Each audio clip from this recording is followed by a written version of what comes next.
Welcome to Retro Logic. I'm Dan Caparella, and boy, oh boy, do we have a treat for you this evening. Tonight we are, as part of Dad Fest 2021, we're going to talk all Metroid the whole time. All Metroid, all of it. I have some very distinguished guests with me tonight. I have my co-host with the Mo-host, John Cummins from the Retro Logic podcast. I've also got with me today from the Nintendo Dads, the mothership, as it were, Tim Off, Metroid head himself.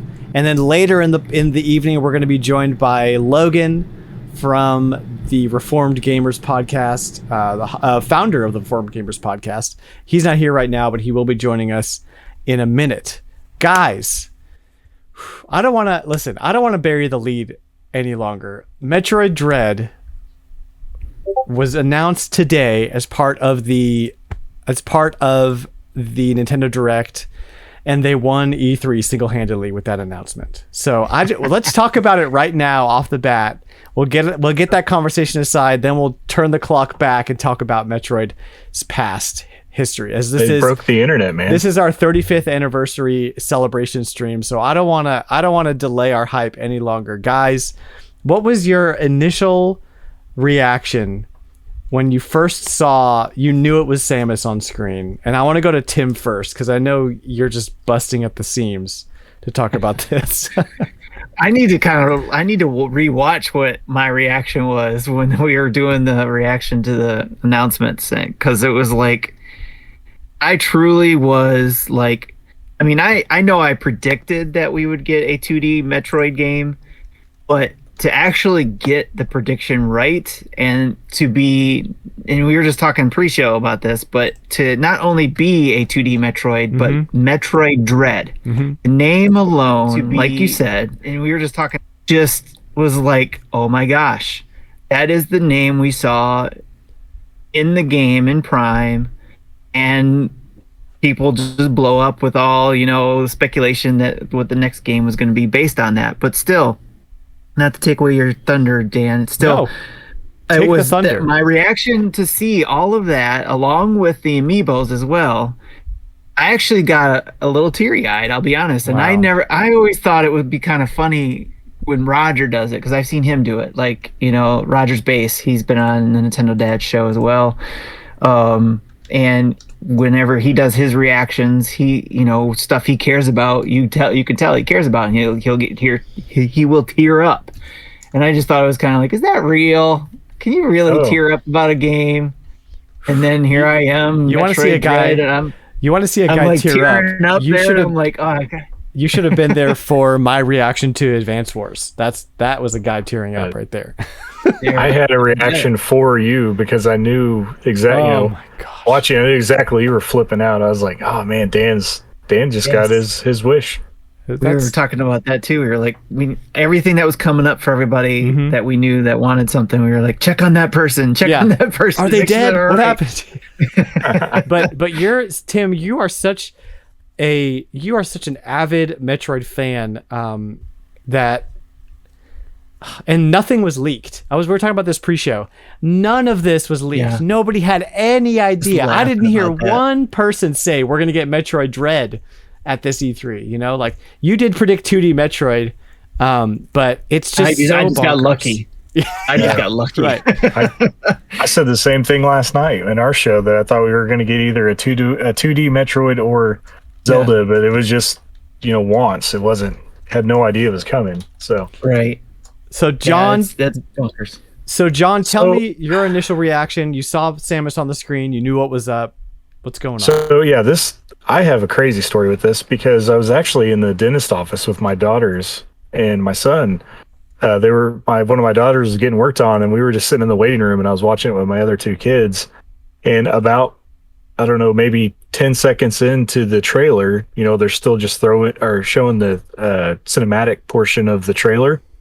And a lot of it looked like actual gameplay. So in my head, I'm thinking, this is another 3D Metroid that's coming out, or kind of thinking that maybe they're giving us something similar to the Bowser's Fury that came along with 3D World. Maybe it's just gonna be like a small side adventure that's going to be attached to Prime 4. Because at that same instant, I got 10 seconds in and I had to pause it because they came back out, and I had to deal with adulting in the middle of the E3 video. So, I get back to the car and I start it back up. I have my son hold it and I'm listening and we're watching and everything, and not while driving, but yes, we're watching the thing and I was like, oh man, this is awesome. Through the road, I'm watching. My gosh. Pull over. 2D Metroid. So I was very excited, but at first very confused because I didn't know what was going on yet fully. I honestly thought that it was going to be like Metroid Returns at first. With like it was like an expansion of Metroid Returns. We were going to get that. And honestly, that would have been really cool. Like I wouldn't have been mad about that at all.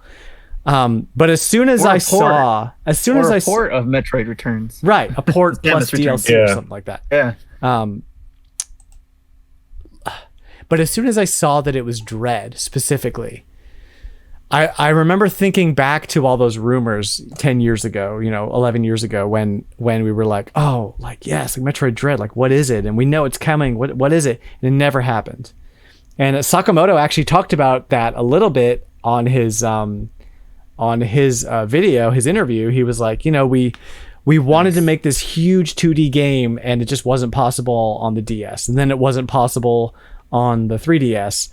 And then we got together with Mercury Steam and it just wasn't, the hardware wasn't right. And now we're finally able to do it.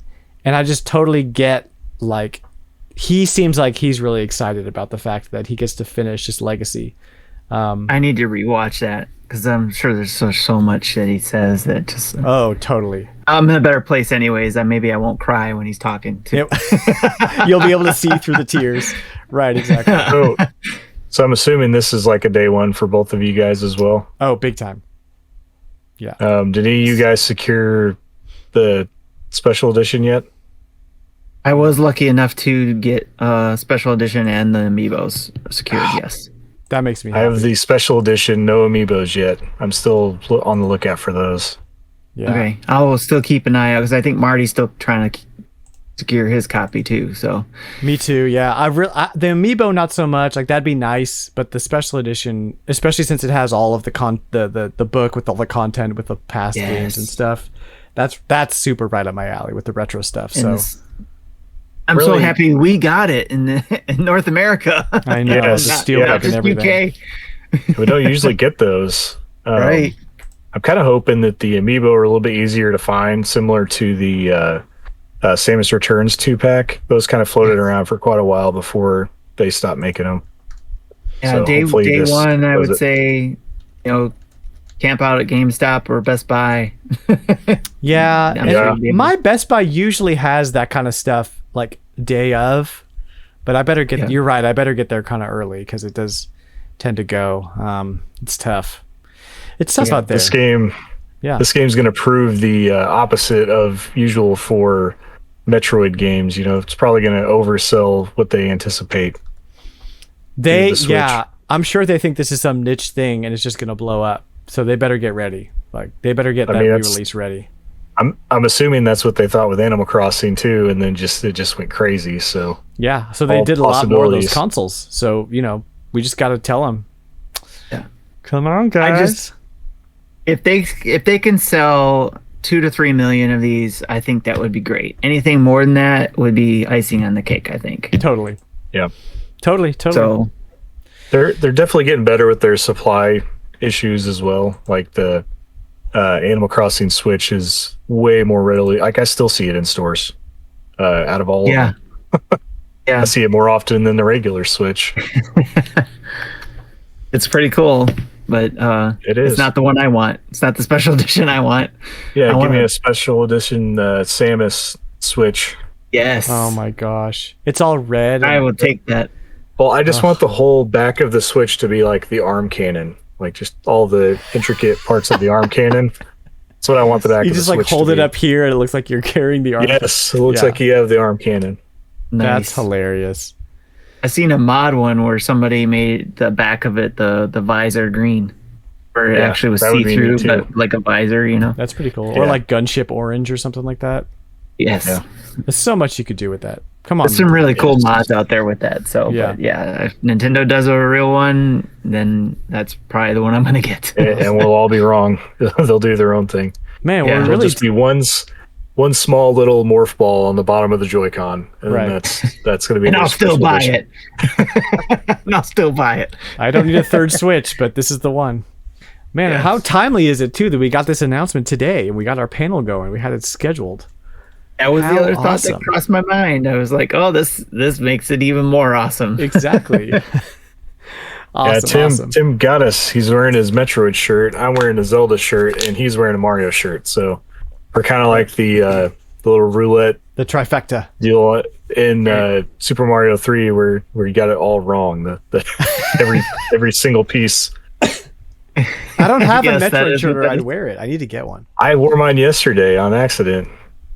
I need to get a hat. I find one that's Yeah, I showed- it'd be cool if it was an old school one like this. I would totally Yeah. get that one. Maybe one day they'll make one of those. We'll see. Yeah. Somebody makes it, I bet. You gotta go to Redbubble or something. Get that done. Awesome. Well, tonight my own. we've got really we're just gonna go through the history of Metroid. We're gonna hit every game. We're gonna just chat about our experiences with it, a little bit of history, and we're gonna come all the way up through our hopes and dreams for Metroid Prime 4, which they said it's still in development on the stream today. They said it's happening. It's just I'm the kind of person that's like, let it cook, you know? I don't need to know anything until you're ready to show me something amazing. And when you're ready to show it to me, it's going to be amazing. I have full faith in what Retro Studios is able to do. So I'm okay waiting. But we can talk about our dreams. But before we get there, let's talk about some Metroid on the NES. Yes. Before we even do that, though, what I want to know, you guys, I have a question for you. And my question is, what was your first introduction to Metroid, the series? And I'm going to start with John this time. John, your first time playing a Metroid game, what was your experience? My first time playing Metroid was Super Metroid. Played it at a friend's house. Got hooked in. And I ended up renting it and beating it. I didn't own a copy until way later, but very much enjoyed Super Metroid enough to where I had to figure out how to go back and revisit the other ones afterwards. So, but, Yeah, Super Metroid I played for the first time this year, for those who don't know, which had to twist your arm. and I always say, I know. And every time I talk about it now, I say this, but it bears repeating. That game holds up so well. It holds up so much better than almost any retro game I've ever played. That playing it for the Isn't that first amazing? time in 2021, it is amazing. Playing it for the first time in 2021, it automatically shot up to easily my top 10 favorite games of all time. Like, bar none. It And turned you me- had no nostalgia for no, it. Too, I so- didn't at all. And what was really cool though is playing it with the strategy guide. That helped me so much. Yes. I didn't have to go online and use all that stuff. I could literally open a book, which felt so much more authentic as an experience than playing it using the internet. And not only does it hold up well, but it's so impactful, and it turned me from like a casual Metroid fan who basically played all of the Prime games to now I have to go back and play all of them because I feel like I'm missing out on something. It's amazing. Yep. Into a super fan. So Tim, your first experience playing a Metroid game. So my full experience is, you guys might be shocked, but was Fusion actually. Full experience, full front to end, and I beat Fusion first. I dabbled with Metroid because I never had an NES. I only dabbled with it when my friends had it. And when the Super Nintendo came out, I never got Super Metroid. I only rented it, dabbled a little bit with it there, but it was towards the end of end of my high school years, going into college type of stuff, so I didn't have time to get into it and didn't really know of it, and just was like, okay, that's cool, and then moved on. So not until much later on when I got when my oldest was into GameCube, we got a GameCube and we got the GBAs, specifically the SP, and got the link cables, and we were totally into Nintendo as a family, into all of that. But I played Fusion on my own. I was like, oh, this is Metroid Fusion. I'm gonna get that, and especially because Prime came out after that or 02. before that. 2002 was Prime. Yeah. Well, Yeah. Prime and Fusion So launched. Fusion on the same came. day. They both came Day. out the same year. Yeah. Yes, same It's day, like wasn't it? Yeah. it was, same day. I think, a 2-day difference, or Maybe, 1 yeah. or 2 day difference. Pretty close. Yeah, they came out like almost exact same time, They were pretty darn close. Yeah. which was pretty bullish for Nintendo. Seriously. There's 2 Metroid games. Yeah, which I think is great because it was 2D Metroid for all those who are used to that, and then something new for people who wanted something new, like Prime. And there's still debate about that all the time. Like we had this debate on Nintendo Nostalgia and that podcast, and they invited myself and Marty over there because Marty was in the 2D camp, and I was actually the judge because I like all of Metroid. So, but I think if I remember correctly, as the judge, I had the final decision, and I think I made Prime the winner in that discussion. That's an argument for another time. They're so But different. anyways, You know, it's just such a they hard. are very different. Yes. You know, that's like arguing I think 2D Mario versus 3D Mario. It's like they're different Yeah. animals. You know. They I are. think, though, that I was going to say, to me, I think 2D is my comfort zone.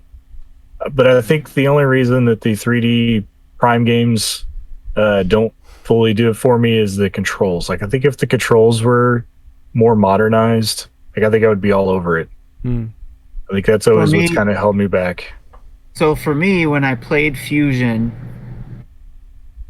because I keep going back, was it Fusion or Prime? So I think it was Fusion that I played. When I played that, it was like, okay, I want to play Prime, or it might have been Prime and I want to play Fusion, one of those two. But I think it was Fusion, yeah, because it was easier to play in handheld, and then we got Prime and I played that, and but basically it came down to wanting to learn more about that game and getting into it. And the reason why I really liked Prime as well and didn't shun it was probably because of nostalgia, because I really didn't get into it, like I said, like everybody else. So I didn't have the nostalgia probably that got in the way of Prime. I was able to play Prime, and I really liked Prime because that was the closest I got to being immersed into the game. Especially when it came into the trilogy, when they went and brought it into the Wii, and you got to use Motion Plus with Prime. And then you really got to, I could move the Samus's gun and unlock doors with our arm and all that kind of stuff. But it was Fusion first, then it brought me to Prime to try out that, and then those two games together is what made me fall in love with the Metroid series. Yeah.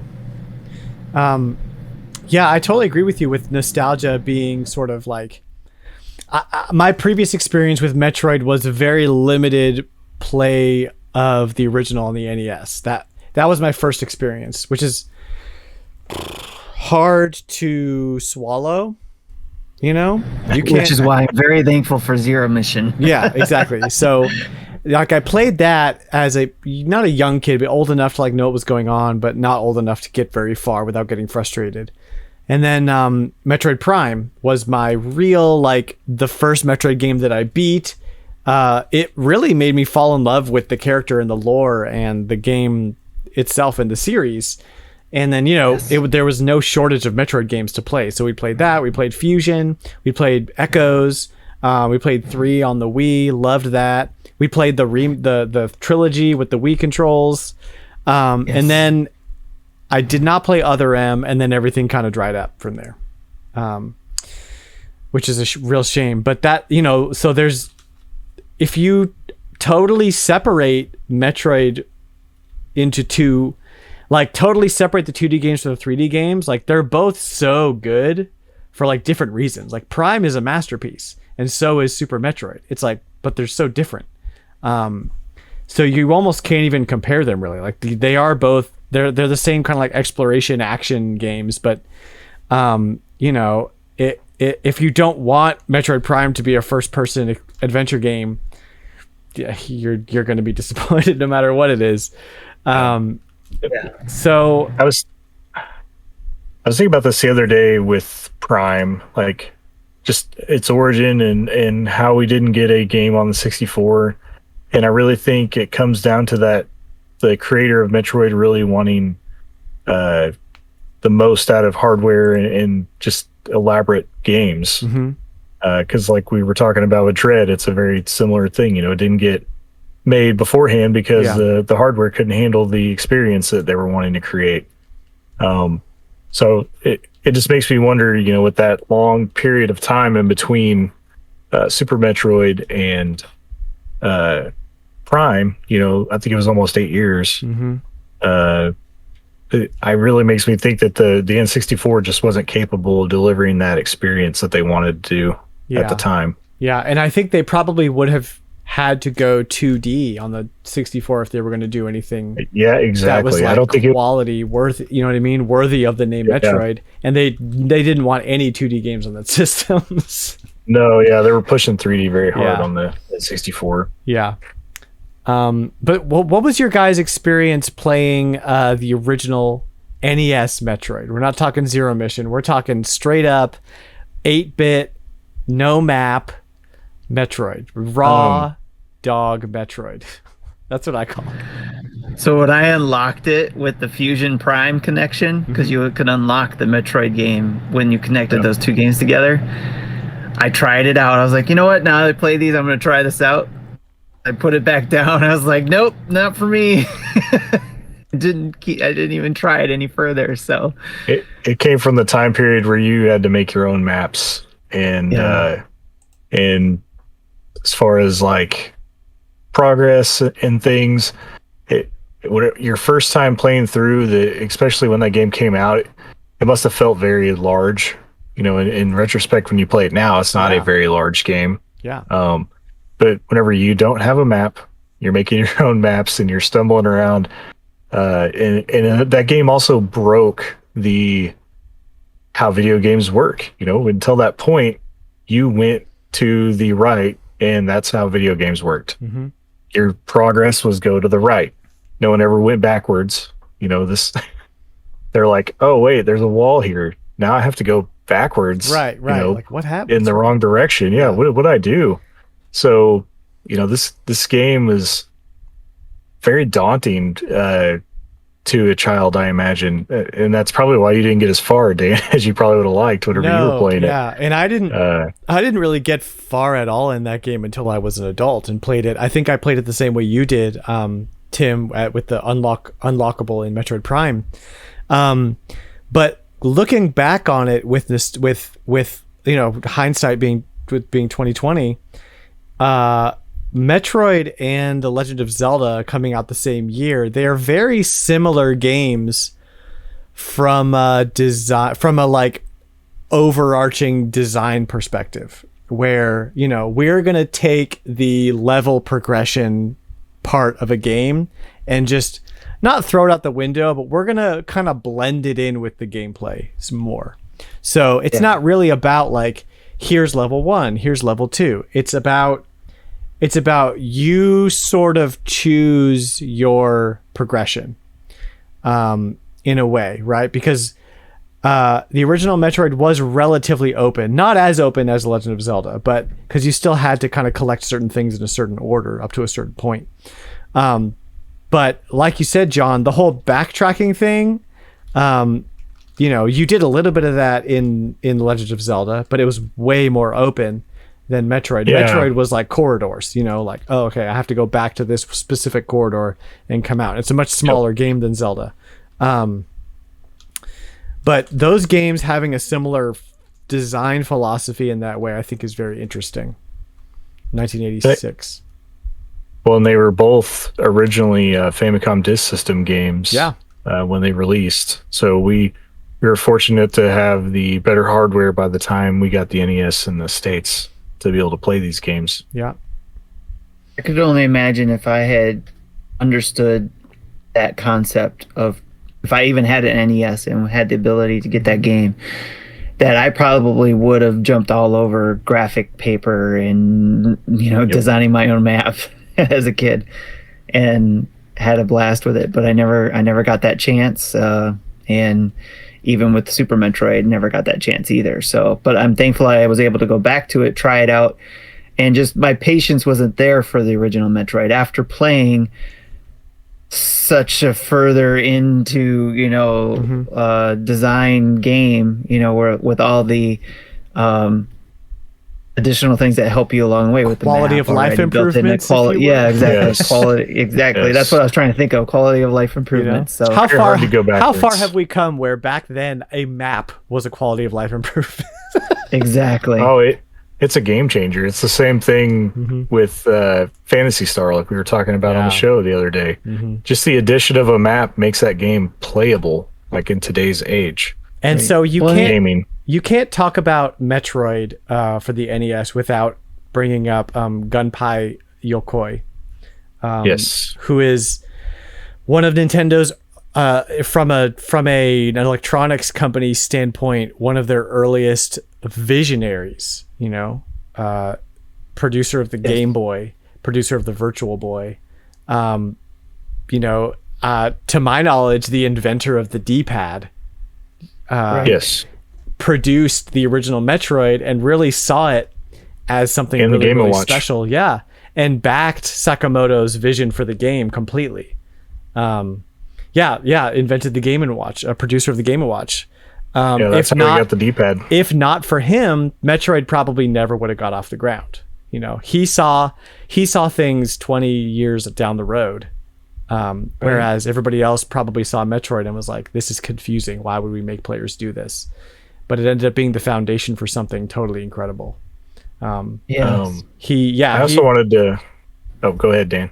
He unfortunately passed away October 4th, 1997, at the age of only 56, which is a tragedy. We're really thankful that he got to see the fruit of his labor in a way with Super Metroid.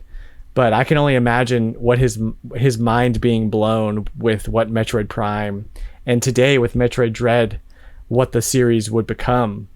He probably saw it coming, but maybe not in the way that it manifested. It would have been cool for him to be able to experience that. Yeah, his whole story with Nintendo is a very interesting read for anybody that wants to learn more. He really started with at the very bottom of the company almost. Worked his way up. He was kind of a mechanic that worked on the maintenance guy that worked on the equipment in the card factory. That was amazing. Yeah. And just came up with crazy things and won over the brass at Nintendo. I have a question in the chat for you, John, from Chris HL94. What the difference between the disc system and the NES games were? Mostly audio, right? There is an additional audio chip in the Famicom system. And obviously the media is totally different. The Famicom disk system writes the game on a floppy disk, and then we got the ROM carts in the NES. But really the biggest thing with us going to the NES with ROM carts was the additional being able to save. Yes. Lots of games went from passwords to saving with newer versions of ROM carts, and that technology kind of came along with the disk system. So we probably think that for Justin Bailey. yes. So let's move ahead to Super Metroid. And I don't know what it is with Metroid games and the number 8, but 8 years later in 1994, we got the release of Super Metroid for the Super Nintendo. And then 8 years after that, in 2002, we got the Metroid Prime series. Hey, you skipped one, man. I did? Skipped Samus Returns. Or Samus Metroid 2 on the Game Boy. Yeah. I totally skipped it. I'm so sorry. What? Well, I can only imagine that the sequel went to the Game Boy because of Gunpei. Oh, totally. Like, that has to be his markings all over that. That he's like, okay, Yeah. I've come out with this Wow, dude. new system. This game has to be on here. Okay, so 1991 in North America, 1992 in Japan. Metroid 2's Return of Samus is released.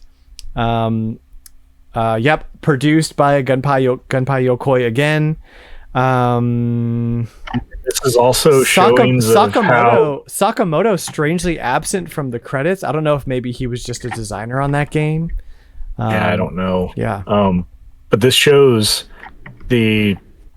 how Metroid is received in US and Japan. Mm-hmm. Japan not so much. US kind of, it's like their game, from Nintendo at that time. So it's only natural. Yeah, I'm sorry, man. Wow, I can't believe I forgot that game. Shame on me. Big fat. It's a good game. Honking. I You're a have Link's Awakening guy. I even have the 3DS game on here, but I don't have the original. What is going on? Awesome. So Well, it depends 2 on your years, timeline too. right? You're right. Yeah. Depends on your timeline. 2 years after Metroid 2, which even the time between the original Metroid and Metroid 2, that's 5-6 years, between games. So yeah, that's pretty incredible. So Super Metroid, we could have an entire podcast just on Super Metroid. We won't. Did you already? Today. I don't think so, yeah. I don't think we did. That wasn't a retro rewind. That was a crossplay, so we didn't do an entire episode on it. Oh, okay. We probably should at some point. This is another one too, though, that we need to give credit to Intelligent Systems for. Like, there's talk about them and giving us all these great games. Metroid was a product of R&D1 in Intelligent Systems. Yeah. So this is another one. Super Metroid was? No, the original. Oh, the original was. Oh, I didn't know that. Yes. Good stuff. Good stuff. So yes, released March 19th. This was one that Japan got first. March 19th, 94 in Japan, and then April 18th, 94 in North America. Super Metroid was born. And this is a life-changing game.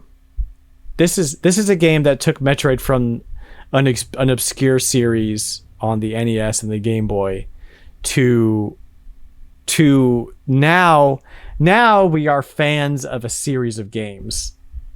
You know what I mean? There's a powerhouse on this SNES. What was Tim, what was your first experience playing Super Metroid, and what did it do to you as a human? So again, I think my view would be skewed because of the quality of life things that have been put into the later games like Fusion and Zero Mission and all that, because I didn't play Super Metroid until it was available on the Wii, I think it was, when they did the Virtual Console. Right. So it had been a while before I got my hands on Super Metroid. And when I played it, I enjoyed it. And I could see why everybody loved it and have nostalgia for it, and why. I mean, it just added to the love for the series for me. But it's not at my top of my list, unfortunately, because it wasn't my first Metroid, probably. Yeah, if you because start with Fusion and Prime, then if you're playing those games back to back, I can see Super Metroid being not derivative, but being like okay, we've come farther than that, right? But in the mind frame of a foundation of a series of games, it's pretty remarkable in retrospective. So I can see what you're saying. I also, I see it. I think it's pretty forgivable to say, if you're a larger fan of Fusion than Super Metroid, because in a lot of people's minds, they're very on par with each other, like how they're ranked. They can in kind terms of of quality? Yeah, in terms of quality, even just likeness of the game. Fusion is a highly ranked game amongst games, so it's a good one to play as well. Awesome.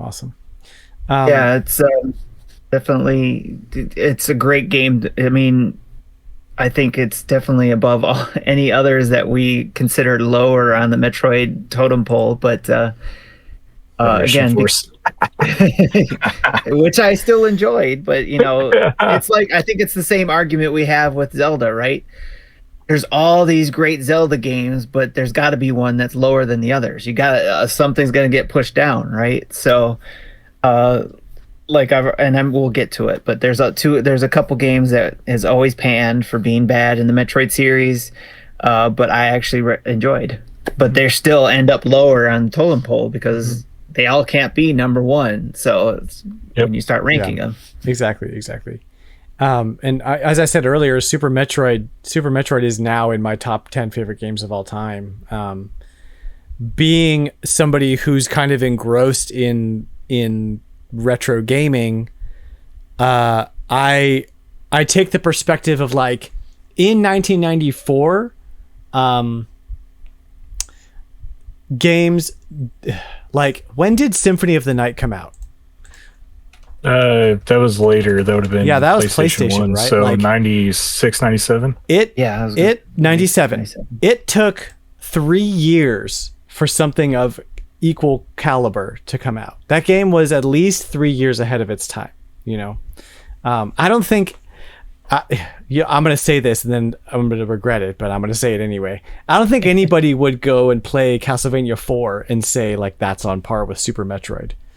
Like, no, you know what I mean? If you're a Metroidvania fan, Super Metroid is a cut above. And so you get your Symphony of the Night and you're like, oh, okay, this is what we're talking about. This is a pure hardcore Metroidvania on par with Super Metroid. 3 years. Yeah, but I can definitely see though, when you're talking about the foundations of series that we love. Mm-hmm. Obviously, we got Castlevania 4 that was on the Super Nintendo. A lot of people find that as the foundation to the games going forward that they really love in the Castlevania series. The same, obviously, be said for a lot of people, if not us here, that Super Metroid is that foundation for what we expect from a 2D Metroid. Comment here from $2 Hero kind of sums it up for me. He says Symphony of the Night really did kind of perfect that formula for me, but yeah, Super Metroid absolutely walked so that it could run. Without Super Metroid, you would not have Symphony of the Night. It's a direct influence. Totally. And I think I have a little bit different perspective on Castlevania. Like, to me, Castlevania 4 is like the end of an era for Castlevania, and Symphony of the Night kind of opens up the rest of the series. Yeah, that makes sense. Castlevania 4 is more similar to the first three games as far as gameplay mechanics. But absolutely, but definitely I could see where, because a lot of people try to compare Symphony of the Night or even pit it against Super Metroid, but in reality, you won't have one without the other. Yeah. Right. Definitely. Putting it that way, that makes sense. And then after Super Metroid, we were all looking forward to Super Metroid 2, and then it just, Metroid 64, nothing. We didn't get anything for another 8 years, which I thought was a cool thing, but apparently is not true. 8 years. Metroid Prime for the Nintendo GameCube drops November 17th, 2002. November 18th, 2002 was Fusion. So it was actually the very next day is the official release date. Yeah. And so Metroid Prime, developed by Retro Studios here in the great city of Austin, Texas, greatest city on earth, if you will. I'm not biased. Yes, they are. If it houses Retro Studios, then yes, it is the greatest. There's a direct through line that you can draw between Turok Dinosaur Hunter on the N64 and Metroid Prime. Not in terms of game design, although there is a little bit of that in the first person perspective. But Jeff Spangenberg, the founder of Retro Studios, was a producer at Acclaim and worked on the Turok series, which was also developed in Austin, Texas. So you can see a direct through line with the inspiration and the foundation that Turok laid to make Metroid Prime what it was. Because Turok Dinosaur Hunter, still to this day, one of my favorite first-person shooters. Yeah. Do you know if Turok was before GoldenEye or vice versa?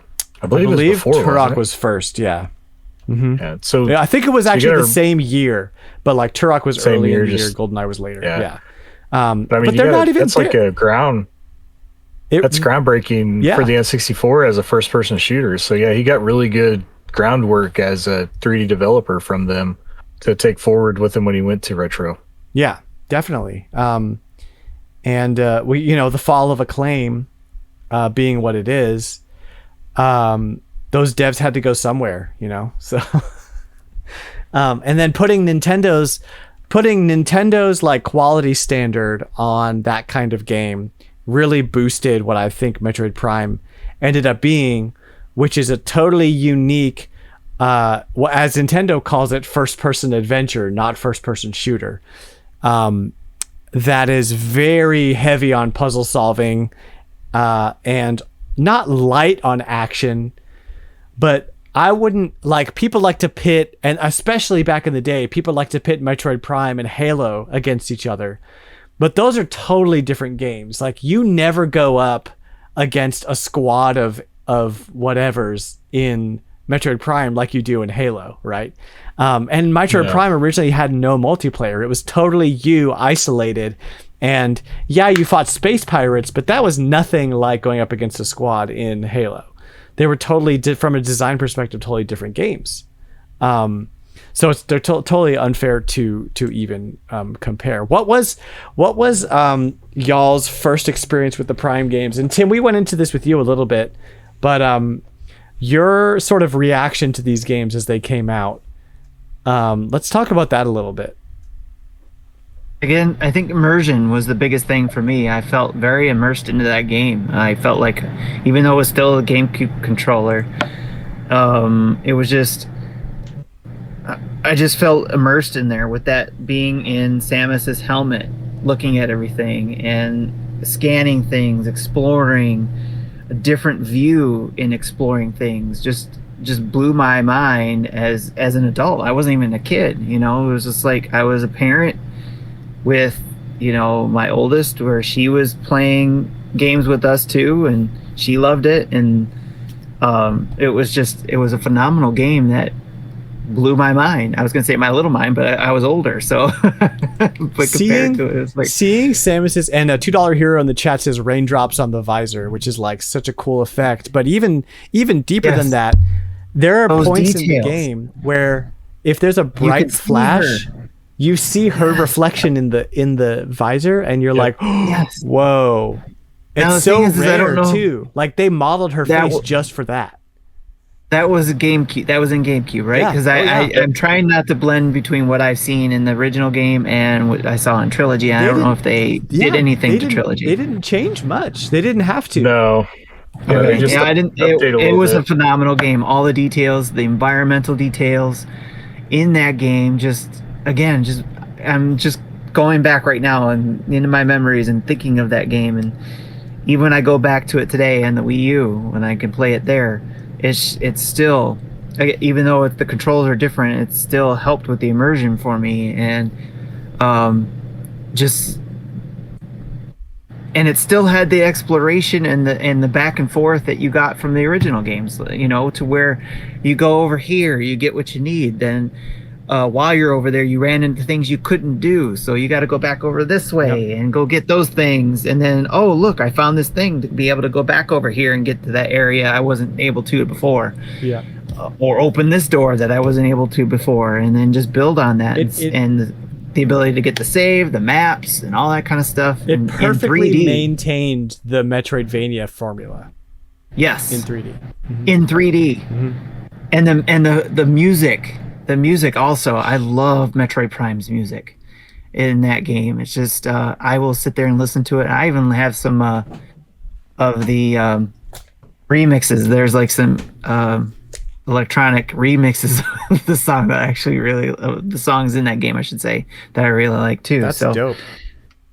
It is nice that they held the connection musically to the Super Metroid. Like, you could definitely tell the influence as well. Now, the music. And even some of the haunting music too Yes. with it. And again, that helps with the immersion with it, because it was that and I have it playing in my head. I couldn't possibly try to mimic it with my own mouth. that was something that I'd like to hear you try. Yeah.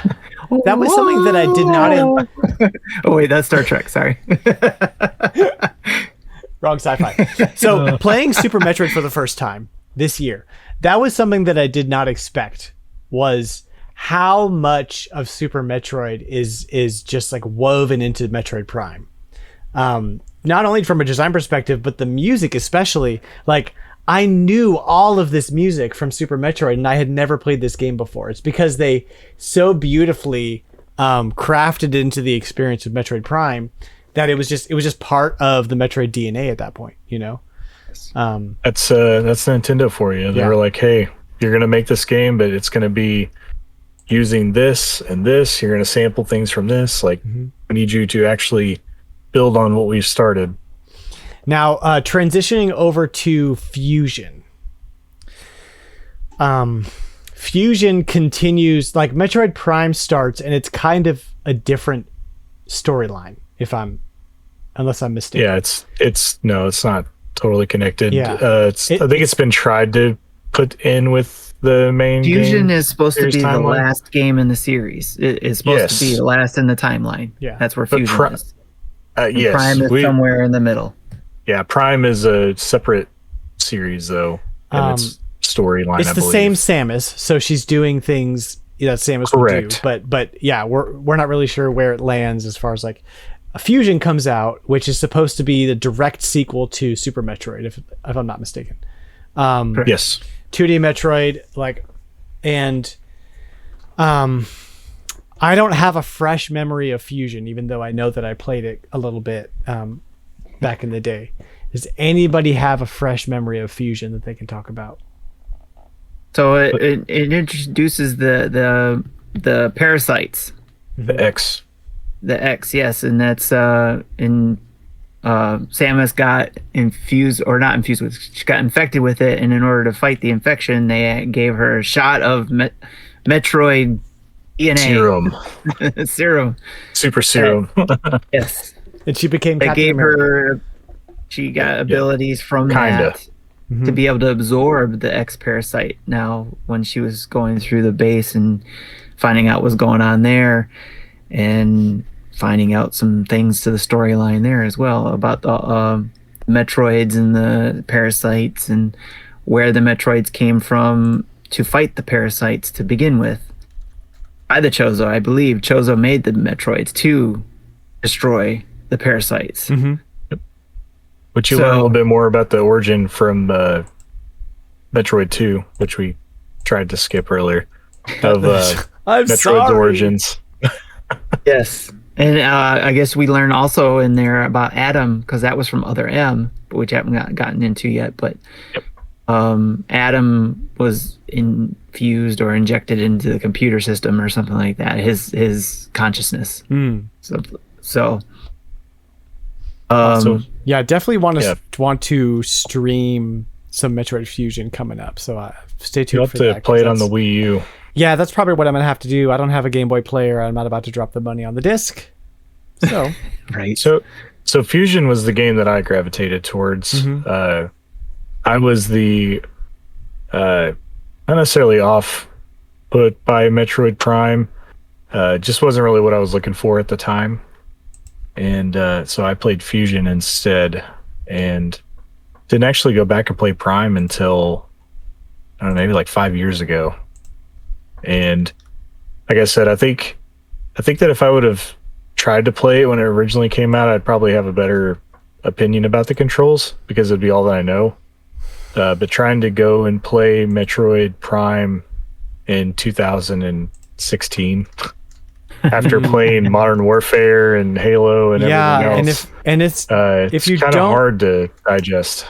If you don't have nostalgia for Metroid Prime, it is amazing and worth going back to, but it is not an easy transition back to 2002 shooter controls, especially with no strafing.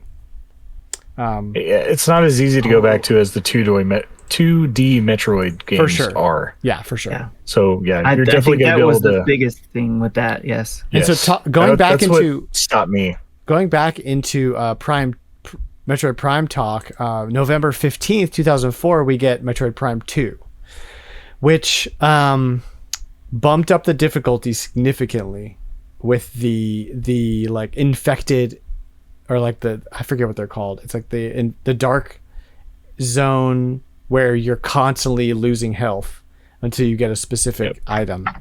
And it classic added, Nintendo. yeah, and it added Dark World, and it added multiplayer, which was okay. It wasn't bad, but the way that Metroid Prime plays from a first-person perspective doesn't really equate that well to, like, you don't move super fast like you can in other first-person shooters. So it made it a little difficult to work multiplayer-wise, in my opinion.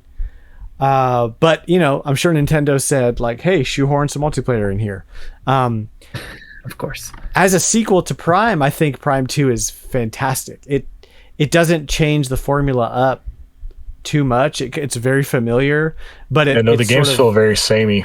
Yeah, they're very similar. Like, controls are the same. It adds some new abilities, some new suits, new storyline, and adds, it's a totally different area. Like, it's a whole new map, which is really cool. So it's the lesser of the two GameCube Prime games for sure. But I think it's still worth visiting for sure. As a direct sequel. So I don't know if you have this on your list, but Zero Mission actually came out before Echoes 2 as well. That's right. On the Yeah. GBA. Yeah. Zero Mission was And in February in 04. Yep. And that is the reason why I got into the original story, because I was thankful that came out, because it reimagined the first game and added on some story to that as well. So again, it definitely made it a lot easier to digest. Yes, with the Fusion and Zero Mission coming out on GBA, those are two of my favorite Metroid games for a handheld. So it really got me into the lore in regards to it. And then of course Prime really gets you into the lore, especially when you're scanning things. So Oh yeah, so many things. that's when we found out about Dread, right, in Prime. So Yeah. like we were talking about. Prime 3, wasn't it?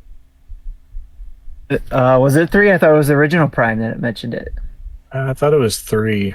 It was one of those Prime games. Yeah, it was something like that. It was like, Oh, because in the original, Metroid came out alongside Fusion, and I think 3, which would have been like 07, which would have been just like a year or two after the cancellation of Dread on DS. Right. okay. So I think they were like, or not necessarily, it wasn't a year or two after the cancellation, but a year or two after the announcement of it by media. So they were kind of carrying on the torch saying, hey, I think it's coming. Yeah. And then it that got was, canceled. I mean, that was, Gotcha. you could tell that Dread That was makes really sense. like, with the recent announcement, you could really tell that Dread was Sakamoto's baby. Like, he really wanted to make this game. Because he had almost no involvement with Prime Hunters on the DS. Which is a good segue into talking about Prime Hunters, which It's probably what happened to Prime Hunters. was his so lack of so involvement. funny. I remember getting my DS on launch day. Like, I was so hyped for the DS, and I got it, and it came with a demo for Prime Hunters. Yes, the first hunt. And and the final product ended up being so different from that demo, just controls wise and like the look, and it was so different, for better for worse. You get the little thumb stick for your and DS. like Prime Hunters really took the Prime series and sort of like just went crazy with it, like with all the different hunters you could play as, and going to different planets, and it was very linear, or like not linear, but not so much a Metroidvania in its purest sense. It's almost level based. Yeah, and even the Wii game Metroid Prime 3 kind of ditched the Metroidvania formula a little bit. Once you like leave the planet and could go somewhere else, that kind of like breaks up the experience for me, which I'm not a huge fan of. But did you guys have any experience with the Hunters on the DS? Yes, I just the demo for me. I played both, enjoyed them to a certain extent, but just could not keep up with it, I guess, if you will. It was like, well, when I loved pinball games. Nice. So it was like a remake of the first game, or a retelling of the first Prime. It was still, I enjoyed it nonetheless, and probably played that more than the Hunters game on my DS. So that's awesome. But yeah, I played the Hunters games, and just, I don't know if it was probably the controls, like you said. I think things changed from the first Hunter, because I think you had to use your stylus a lot when you were playing the full game. Aim. And I think the multiple characters kind of lost me. Like I just wanted to be Samus the whole time. Yes. You know, which is how it should be. Yeah, exactly. But I so wanted to learn the story. I wanted to see what was going on with Samus and all that kind of stuff. But I couldn't stick with it. That's how you know you made it as a franchise, is if you get a pinball game made with your franchise. Right? There you go. You made it. That game only came out a year after in 2007, the pinball one. So you get Kirby pinball, Mario pinball. Yeah, exactly. There's no Zelda pinball? No, not yet. Oh, wow. It's crime. Zelda didn't make it then. Let's get some Zelda pinball. I guess there's kind of like some pinball action in Breath of the Wild with the boulders and stuff. Oh yeah. That's funny. So hey, whoever made the Metroid Prime pinball game, they need to get on the Zelda pinball game. I think they would do a good job. It's time. We could play in Tate mode. They're always handheld, so the Switch is the perfect machine for it. So Nintendo would come out with a peripheral for that too, with the game, so you can do Tate mode on the Switch. It's a golden. Pull the Master Sword back to pop the ball thing. Totally. Yeah.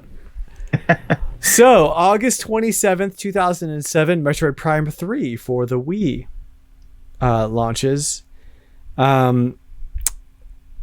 So I really enjoyed the controls and the action elements of Metroid Prime 3. I think they nailed that on the Wii. You know, they really, really poured their heart and soul into making those controls work, and it shows. I think that they kind of missed it by dropping the single planet exploration Metroidvania style backtracking. Because you do a little bit of backtracking, but you're flying between different planets, and it breaks up the experience in a way that I found off-putting. Thoughts on Metroid Prime 3? John, did you play it?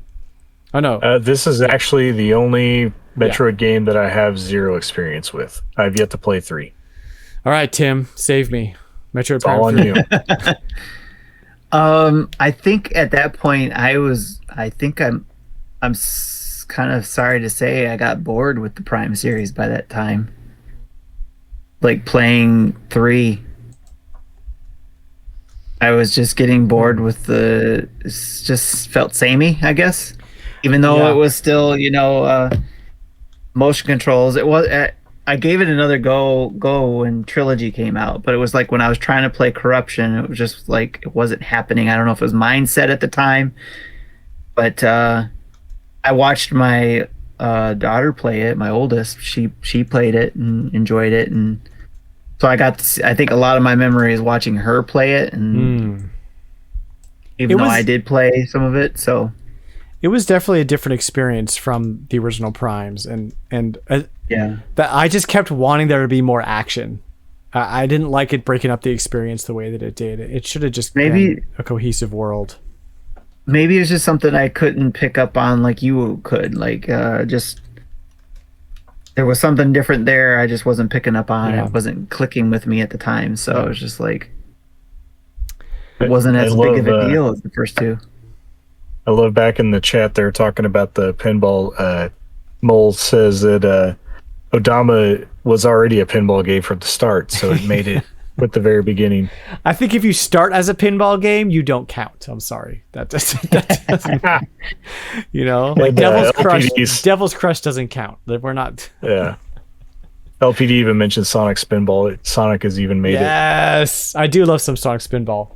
But Tim, the other Metroid game on Wii, Other M, you do have quite a bit of experience with. It is actually one of your favorites, I think. Why don't you talk a little bit about that? Because I have such limited experience with Other M, and it's infamous for being panned by. Yes, that's what I was talking about. One of the games that was panned. This would be game number 1 that was panned, because of it being different and showing more of Samus than I think anybody was ready for. And maybe not the way we would imagine Samus in our heads either, and that might be the problem. I ignored that. Don't get me wrong, the story gets cringy. It gets at points gets very cringy, and just like just get past this and get back to the gameplay. The gameplay for me is where that game was at. I enjoyed tremendously the switch from 2D 3D, because it was doing the same thing that the game we just saw launch today kind of does, but it does that. It had 2D elements, but then it would switch to the 3D behind the scenes, like when she turned into a ball, right? You could just roll around into a ball in 3D like it was Prime. And then when you got back out, you got to see the side-scrolling view of Metroid, of Samus. And it had like pointer shooting sections too. Yes. Yep. Yes, because it used the waggle. So, well, did it use the waggle, or was it the pointer, the reticle? It was reticle aiming with the Wiimote. Yeah, I mean, it was just it would switch. It would switch the point of view based on if you like aimed at the TV with the Wiimote. Like it would go from your walking view to aiming view, like first person. Whatever you would. I forgot about that. Put the Wiimote down. So Tim, why do you think this game is so panned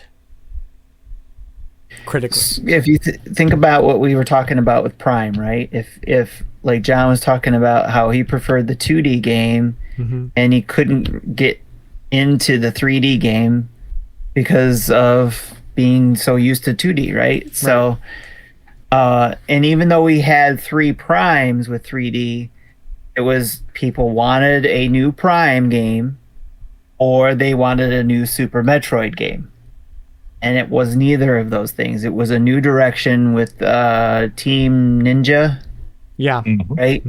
So that was the Ninja Gaiden guys team, right? Which is a great team. And they were even supervised by Sakamoto. So it was what happened? Again, I thought it was the influence of, I think, Team Ninja's story, or that they wanted to tell, right? Obviously influenced by Sakamoto, and I think that might even been his influence as well, wanting to tell Samus's story. And I think there was a lot of people who wanted that story.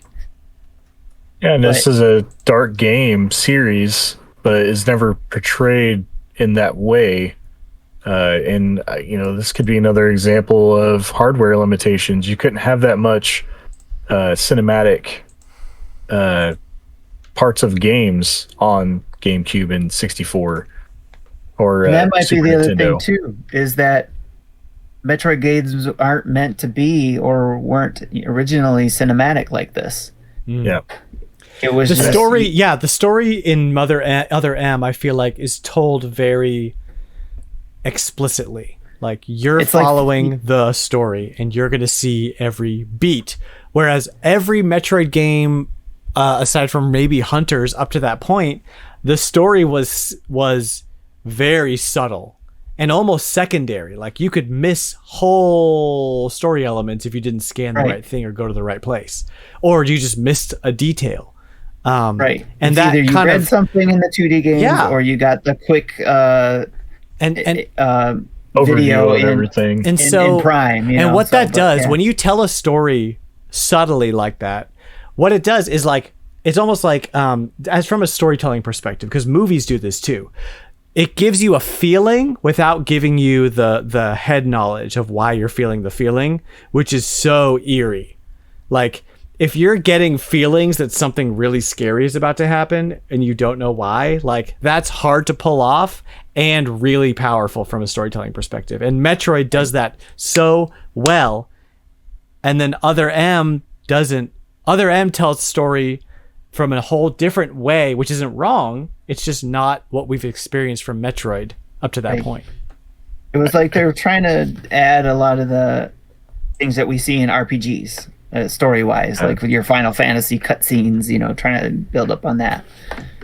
I think and this is just my opinion, but I think this is kind of an example of what we get when we see Nintendo try to give us what we want instead of giving us what we didn't know we want.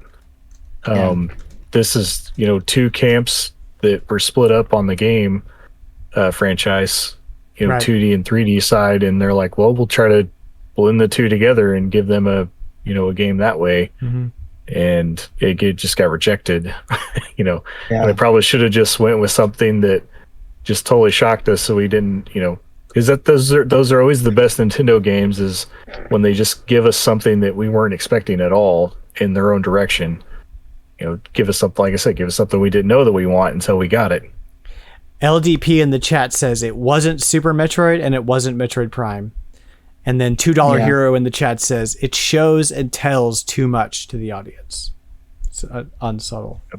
Doesn't leave enough to know the imagination. Exactly. I need to go back and play it, to be honest, because I haven't really spent very much time with it to give it a proper shake. But that's the, for me, guys, it's the gameplay of that game is what I got past the story, just the gameplay, just playing that, and just I enjoyed it that way. So that's the last Metroid game for 7 years. Not 8?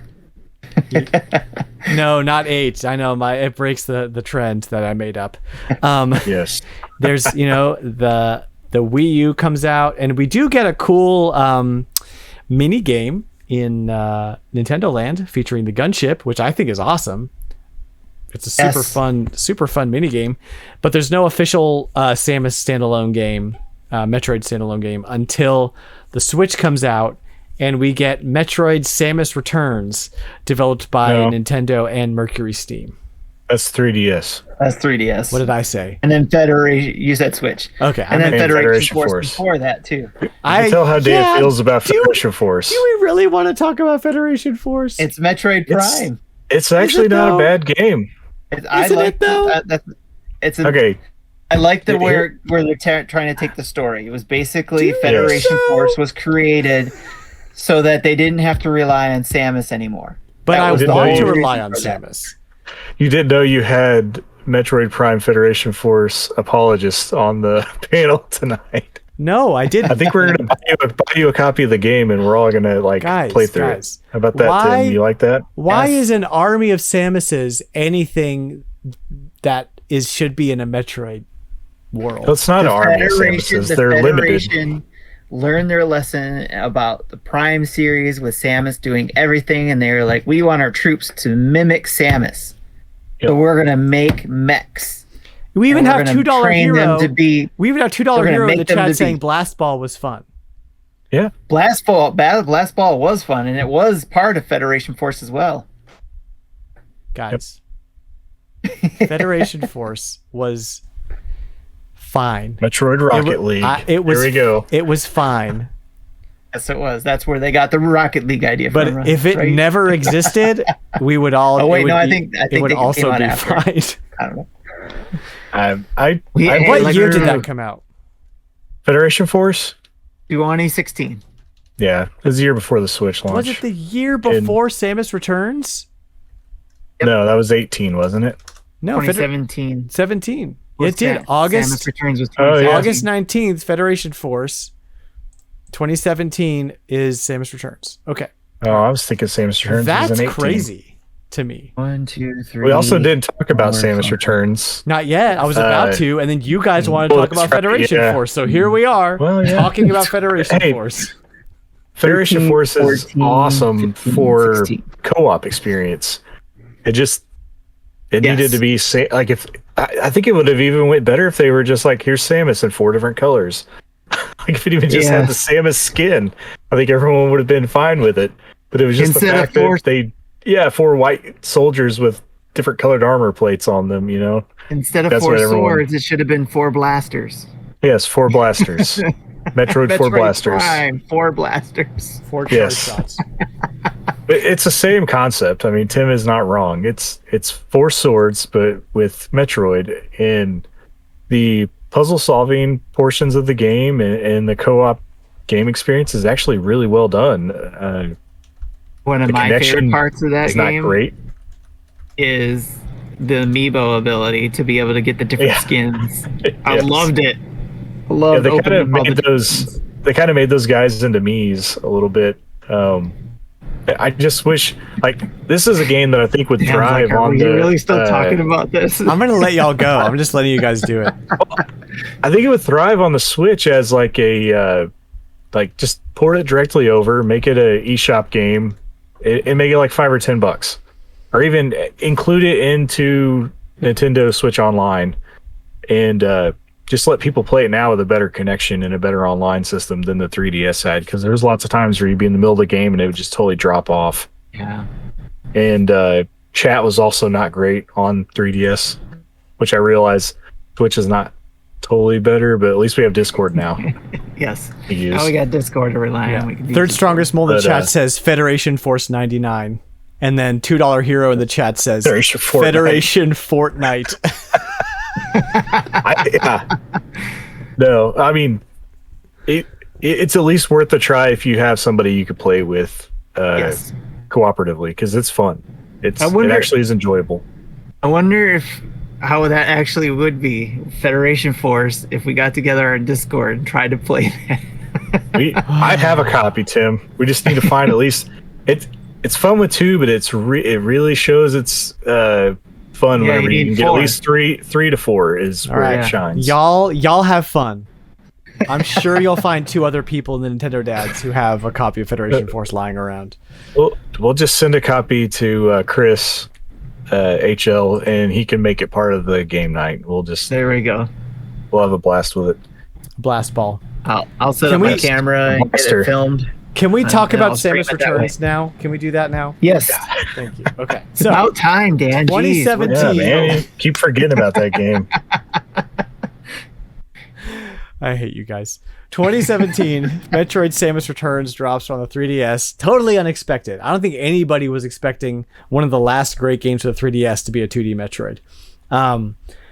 I regrettably did not play it at launch. I played it like recently. I played it for the first time, and I didn't beat it yet. It's still on my backlog, but I got a couple of hours in, and wow, oh my gosh. 2.5D Metroid is where it's at, in my opinion. There's some Dan got there's blaster uppercutted by the game. I certainly did. There's some contention though about the melee attack? the counter system. And I don't actually like like it. understand it. I like it too. I think it's an awesome I love addition. the counter system, It makes you feel so badass as Samus. That's all we need. especially when you get those combos going. Yeah, Oh man. yeah, and it makes the game so much more fluid. Like, it's kind of like, what am I trying to say? Assassin's Creed, like how you can combine, just keep bouncing off things. You find your groove in the game. It's like a 2D version of that. Where you can just keep going to the next enemy and just keep popping guys off. Yeah. It's so good. And I love the puzzle solving in Samus Returns. I think it's top notch 2D puzzle solving. It's And again, the graphics as well, especially if for me, I still have it on 3D, my 3DS part of it. So I love playing it in 3D because seeing the background and Samus going through that and just everything popping out in that. Talk about immersion especially in a handheld. That's just crazy. the one robot boss where you're trying to escape. That whole scene in 3D is amazing. Like the gameplay portion of it. The drills coming through the wall, going across, and it's my favorite theme on my 3DS as well because it has the eerie music on it and everything. I love that. I open it up Fantastic. and I get the not Super Metroid, the Samus Returns music that pops open and makes all the noises on my 3DS. I have not changed that theme ever since. It brought and I don't have it near me either, but I do. It is the Samus 3DS as well. Yes. So it took a lesser known and played Metroid game and brought it way up the ranks for a lot of people. The remake really helped out the game. Yes. And I guess really Super Metroid is next on the dock for a remake, but as we were talking the other day, I don't think they need to do it. I think they ought to just skip Super Metroid and go to Fusion. That would have been, remake it for the honestly, Switch. Super Metroid remake would have been my guess before Dread, to be honest. I That would have been my I E3 would guess. not had it. I would not have had the same reaction. Thinking No. back, I would have been thrilled. I would have been like, "Oh wow, Super Metroid remake, sweet!" But just like you said, Dan, earlier, it was like, not only was it a new Metroid 2D game, but Metroid Dread. Just going back to that, Man. from 2007, apparently. Yeah, and I mean, we could talk about it. We're 4 years out from the launch of Samus Returns, and it's the same. Looks like the same engine, right? Up-res to HD, but it is so beautiful in HD. The environments that they showed off in the video, the whole trailer was full of just like little bits of story elements. You could see Samus's like upgraded fusion suit. Yes. Oh, What's my up with gosh. Nintendo and their 3D water effects? Because On point. it just looks real. Yeah, Mwah. they've Chef's mastered kiss. it. So good. It is Showing amazing. that one scene in the treehouse where like Samus is walking across and you can see the planet in the background. Like there's an opening in the cave wall, and like there's a waterfall coming through, and the water, it just looks the same as like Paper Mario or even It's amazing. Zelda. Just the water effects are awesome. All They do great. all the way back to Wave There's Race. there's this one guy or girl there that's just in charge of the water, and they're killing it there. Yes. Listen, guys, taking that care of the water better look so freaking real. I want to drink Yeah, it's it. like we talked about it in the spoiler cast for Paper Mario on the Dad's After Dark show. It's like, why of all games, why does Paper Mario's water look so great? It doesn't need to Because be it's that that good. one person. They're just every time there's Go water. see so and so put Yeah. water in this game. That's the Listen. person you see. Listen to me. Listen. The water doesn't look good enough. Make it better.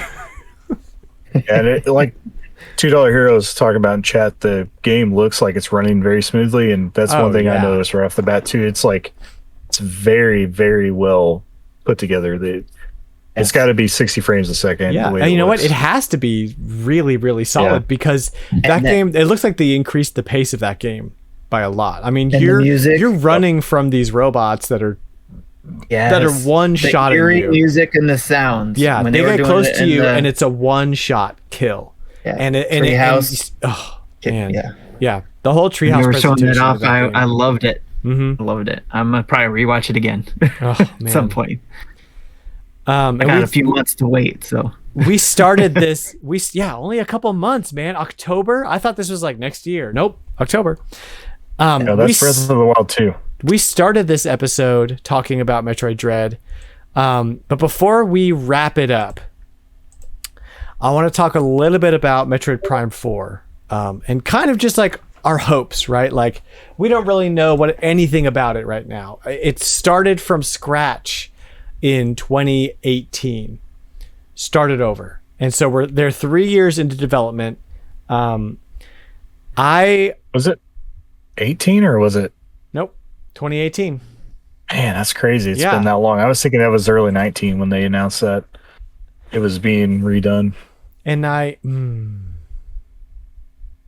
no, 'Cause I thought the other studio was already 2 years into development when they scrapped it, but I could be wrong. It's just me going off memory, but Okay, well, that's why Whatever it was still disappointing. yeah. Well, It was disappointing, but it was very good. I'm glad It Nintendo ended up being wasn't good in the because we dark. got retro. on Right, it, and yeah. I'm glad Nintendo weren't in the dark about it. I just thought it was crazy that people thought we were getting Metroid Prime this year. After a 2 or 3 year development cycle with a team that, had to go back to Metroid to relearn Yeah, it, and they were still hiring people up until last year. Yeah. There were job listings. Everyone's like, oh, Metroid Prime's coming this year. No. I was actually anticipating Sorry, seeing Mitch. Breath of the Wild 2 at Christmas, but that's not going to happen.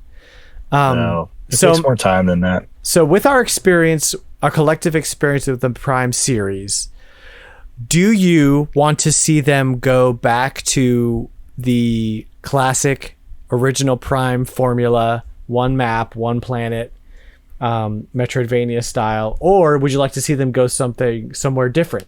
Do you want to travel to different planets? Do you want to explore, different, do you want to get in the gunship and pilot? Like, what are some things that you would want to see that are different? What do you want to keep the same? I want to see a Metroid and Star Fox collaboration. See, out of my now head. you're just mocking me. With I was the just thinking- gunship and the Wait. together. Let's throw Captain Olimar in there too. He's in space. Yes. No, he's You know? not. Yes, he is. Oh yeah. SS I was Dolphin. just a little bit. thinking that when you were suggesting going to different planets or having being in a gunship and stuff, I was like, well, that sounds too Star Fox-ish. Yeah, that's right. Leave that to Star Fox. Okay. We'll leave Samus on the ground. We'll let Star Fox take the skies. It's either that or in a space station, like I think space the X parasites were in, right? So like a Dead Space type yeah, Metroid. Mm-hmm. Totally go thriller like. The Andros in the chat says he wants really, really open world like a No Man's Sky, which I think Star Fox would be a better route for that. yeah, I type think of Star game. Fox. well, I would be okay if it stayed on one planet. You know what I mean? Like if it was like Breath of the Wild, Samus. Oh man, but then you mean open kill world like that. you kill the whole Metroidvania genre when you go open world, kind of. If you block areas off, it you kind of loses. You know what I If mean? you think about it, Breath of the Wild kind of touches on Metroidvania style, right? Where you can go anywhere you want, but you That's still actually- can't get in certain things unless you have an item or two. That's kind of the opposite though. Breath of the Wild, you can literally go anywhere from the beginning. You can figure out a way go to do anywhere, it. but you still can't access those things, some things, or you can't defeat some things unless you have collected other things that you picked up along the way. So you just still may have to- a So wooden yeah, shield come with back. a perfect block. it And you could can be. There's guys that have beat him with leak in his underwear. Like I could see. Here's the thing. True. I could see them doing kind of like a hybrid, right? Where like it's fairly open. Andros is kind of telling us in the chat. It's fairly open, right? You can pretty much see most of the game, but maybe the experience is so big, and there's parts of it that are blocked off, and maybe it's even like a Link Between Worlds situation where you can kind of do things in whatever order you want, but one of them unlocks something else. Now it's getting really complicated. But if you want to mesh open world with Metroidvania, there have to be some areas blocked off. Yeah. I think Yes. to me, I don't think I want that because it's the same thing you hear with every game. Like once Breath of the Wild came about, everybody wants every game to be Breath of the Wild, but you can't make every game Breath of the Wild or it would be boring. Yeah. So to me, I want Metroid. I want it to stay progression based, Metroidvania style. I just want them to turn up the first person shooter aspect of the game. Instead of the controls that we used to have, I want an updated control system. Still have the visors, like that was a very integral part of the game. But just make it smoother and a little more fast paced, I think, because part of the thing that I get lost in with Metroid Prime is you can go very like long distances without any kind of combat. a lot of times there's pieces of the puzzle that are hard to figure out. But you know, especially in 2. Now that is part of the flow of Metroid, though. You do get serene segments mixed in with your combat. But I would not mind a Metroid Prime style game, but faster combat and like somehow like more kinetic combat. And because I feel that's where Nintendo is lacking, is a first-person shooter type game. Other than, you know, even Splatoon's not. No, that's totally necessarily made to be. Yeah, it's a different type of game. A party game. Party game style. But I think you could really turn Metroid Prime into a first-person shooter style game and still maintain the puzzle aspects of the game and the exploring. I agree with that.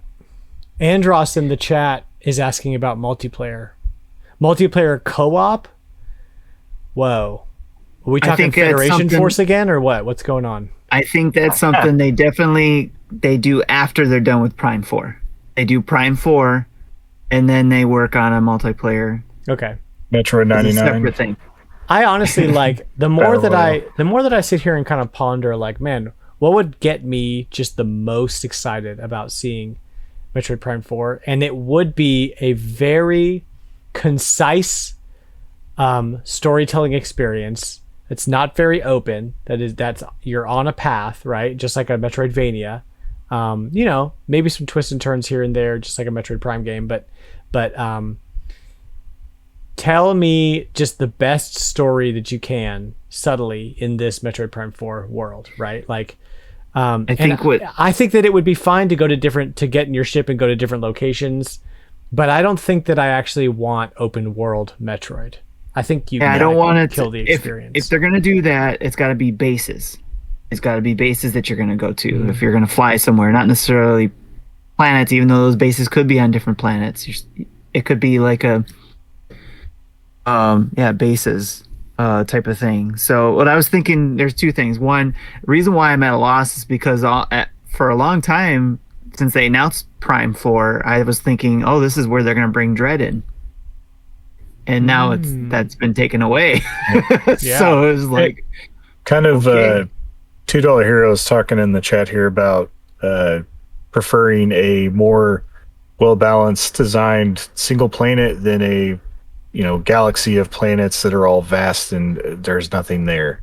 True. And Metroid has always been a game series about isolation, as he mentions in the chat as well. And the Metroid games have been really good about not giving you fluff, right?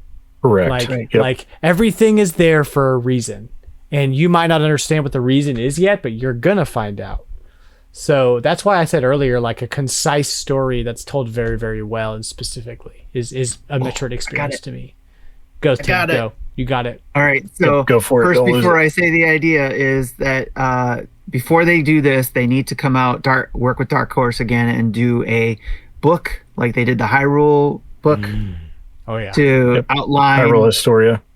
To officially outline the Metroid series, right? But I think what they could do with Prime 4 is that potentially, with all what you guys were saying in the chat and here, is that they could tell basically Samus is sick and tired of always running into Ridley and how he keeps popping up all the damn time. So she's hunting down Ridley and finding out how he becomes Mecha Ridley or getting cloned or whatever. Who's behind that? Yeah. Just improve the story part of the game. That would be cool. Ridley has always been her nemesis, right? In a lot of it, whether it's Meta Ridley or Mecha Ridley or the clone Ridley or the original Ridley, there's all these different Ridleys. So where are they coming from? Yeah. If it's the same timeline, where are they coming from? I dig that. I like Bull's got a comment here too about adding survival game elements. I could see you adding like having to eat or harsh environments like cold or heat to it might change the game pace a little bit. Mm-hmm. So I'm willing to try anything, but I also am almost kind of sick of crafting and those type of things. Because it's like Breath of the Wild did it really well, and then ever since then, everybody else has to do the crafting, your weapons break, and all that kind of stuff. Well, And I know you were saying about eating, but what's that? Your arm's your gonna armor's break. gonna break.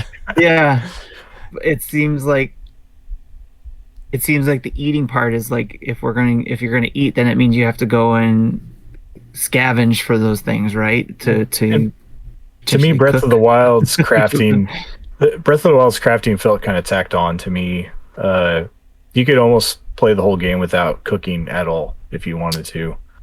Yeah, it just makes the game easier. It does. And kind of to go back to $2 Hero's point about having a vast open world game that's empty, that's really my one main complaint about Breath of the Wild is that the world feels a little less populated, and there's a lot of I mean, I understand it's made to be wild there, and yeah, there's a lot of world, and there's very few NPCs to talk to or anything like that. So I think I kind of like the fact that Metroid stays on one planet and stays isolated, because you're not meant to talk to NPCs in Metroid. You're meant to hunt things down and things of that nature. So maybe in her we get the part of the story where she's trying to find whoever's behind Ridley, and finds the facility that is responsible, or this person or alien or whatever that's creating these different Ridleys. Yeah, and I mean the density, the density, fruits in here. The density of Metroid doesn't come from a populated world. It comes from the purpose of everything. Everything has a purpose, and you will find out what that purpose is at some point. And corruption. Exactly. I mean, even though I'm not talking about Prime 3 corruption, but still the Federation always had that dark secret of what they're really trying to do and accomplish that needs Human to be nature. a part of it. Yeah. It's and she's always there to clean up their messes, it seems like, or whatever case, but there's probably some conspiracy behind something in Metroid Prime 4 as well. Yep. Andros in the chat says that the person behind Ridley is actually Andros. So that's why we need that Star Fox crossover. Yes, it needs to happen now. There we go. That's the tie-in there. We got it, That's guys. what Star Fox Grand Prix was really, just the Star Fox portion that they're going to add on to the Prime 4. Wow. Now we have really gone off the rails, haven't we? I thought it was Submergence. Star Fox Submergence. Or whatever That's that it. one Star was. Fox Submergence. Submergence. Metroid Prime 4, Star Fox Submergence. Yes. Well, I think that's a good place to wrap it up. What do you guys think? I want to thank for that. I want to thank from the bottom for Star Fox Submergence. Exactly.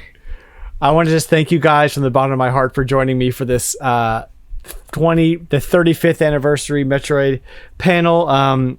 I'm really sorry Logan was not able to join us. He had something he had to take care of, but he will be doing some Metroid content as well. You guys should check out the Reformed Gamers podcast. Really cool stuff. Really, really good stuff over there. You guys are showing off your Metroid toys. I have a couple. I've got this big bad boy right here. This guy. Oh my God. Do I have the Ridley amiibo? No, I don't. I only have the classic Smash. Classic Smash. Mine's stuck in a box up here somewhere. You guys can't. And then I have this little guy. She's actually really pretty. She is a I have that one. Jack's Pacific. Yeah, she's great. I that love one, her. and I got the fusion suit one, or whatever it was, the other colored I think variant. that's all my Metroid stuff except for the little morph ball. This one's special edition, only made by Brian. Hey, look at that guy. I was really hoping we'd get one of these, but a Metroid version. I think I'd almost be more excited to get the original Game & Watch? Metroid and in Samus awesome. Returns for Game & Watch. I think that would have been a cool. Maybe next year. That's awesome. Maybe next year. Yeah, maybe That's next good. year. Well, I just want to thank everyone in the chat for sticking with us and for joining us for this awesome Metroid themed podcast. That's our show, guys. And if I can pull up my notes really quick, then I'll actually be able to read We should have called up. Well, while you're doing that, I want to say thank you for inviting me. That was very nice of you guys to do that, and very honored to join you guys. We had to have. Thanks a lot. We had to have Tim, especially after today's announcement. I'm so glad I got to talk some more Metroid with you. Yes, guys, so. Awesome. As Andrew said, we should have called Micah up, or Mitch, as he's more well known as. Well, thanks you guys. All over it. Yeah. Well, thanks you guys for joining me. I mean, super fun. We got to do more of these themed podcasts where we just hit a whole series, because they are really, really fun, especially when you're passionate about it. So if you do a Donkey Kong Country one, you know who to call. Myself. Marty. Justin. We're gonna do a Diddy Kong Racing one, and we're gonna invite Marty as a joke. Yeah, that's what we're. I'll totally do that one. You gotta get Mega Man guy over here for Mega Man talk. That's Marty. We did that. We had a whole month of Mega Man talk. Oh, there you go. Yeah, we had Marty on. Right. Yeah. Awesome. All right. So sorry to derail you again. No, you're good. I'm just gonna read my closing statements, which I have to get out here. So it says. Thanks for listening to the Retro Logic podcast. We are proudly part of the Nintendo Dads family of podcasts. If you like what you hear, check me out on Twitter and Instagram at Retrologic Games.